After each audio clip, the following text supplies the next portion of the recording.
sugaring is definitely a tradition. You know, days like today, if you look around, there's a lot of people visiting. We always keep the family aspect, and then Jordan St. Pierre's always worked here, and his wife was here earlier working with him, helping out around, and then his father always stops in, so it's a good atmosphere to keep everybody involved. You know, everyone that wants to work or a chance to come and hang out. Welcome to Gervais Family Maple.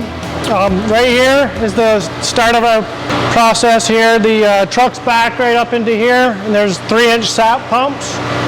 And everything gets metered and sugar content tested with hydrometers, pumped into these concrete tanks. From there it gets filtered through this pool filter and off to the reverse osmosis to take out as much water as we can to make it efficient to boil. The raw sap comes into this tank here, so it's filtered once, and then it goes through the reverse osmosis, which has water filters at the beginning of it.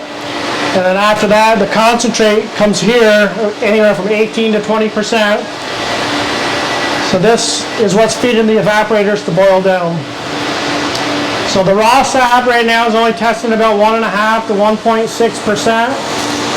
That's takes roughly 60 gallons to make a gallon of syrup. This concentrate here is between 18 and 20%. It's more like 4 gallons of this concentrate to make a gallon of syrup. For this one, actually, you can see that's a concentrate level right now, so we're running at 21%. From there, it gets piped down to the stainless pipe, gravity between the two evaporators. With the two of them running together, we can make around 300 gallons of syrup an hour. They're all dated on the top, sampled and dated for each unit, whether it's a barrel or those bigger stainless totes hold 350 gallons. When I was a junior in high school, me and a few buddies decided to start the maple operation back up. The dairy started getting a little bigger here. Large family, there's 15 of us, and my older brothers, 4 of them started doing more on the dairy, so they didn't do maple as much. So there's about a 4 or 5 year period where we had stopped doing maple. We had all done it with buckets and whatnot growing up. So we started doing it, and then since '93 we've expanded on that. That first year I had about 2,000 taps. Kept investing money back into it, working with the farm. All this is part of the family land here. And now we're up to 55,000 taps. And we also purchased a lot of sap, and we're partners with Jordan St. Pierre. His sap comes through here, so we boil for over 100,000 taps here. Yeah, there's been a lot of changes since I've started. Everything used to be buckets or gravity tubing. You wouldn't get as much sap, and also the tap holes we put in the tree were a lot bigger, and sometimes we put more taps trying to get more sap out of the trees. Moving to a high vacuum, which helps change the pressure in the tree, getting more sap out of it, where we can put a smaller hole, doing less damage to the tree, leaving more usable wood, tappable wood coming in. And then that was one of the big things, is going to high vacuum. We get a lot more sap. And then the next really big step that all sugar makers use, or most sugar makers use at this size anyways, is reverse osmosis.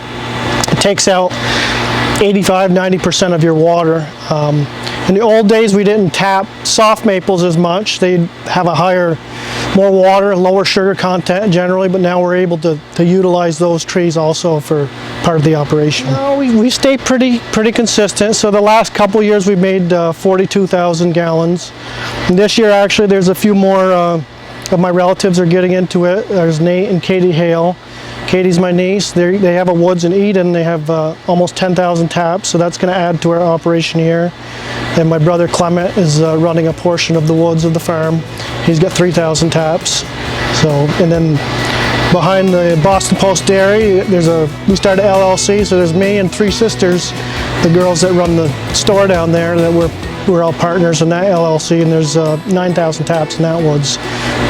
New last year, and this year we finished it up. So that's where a lot of the family aspect comes into it, and keeps it all going.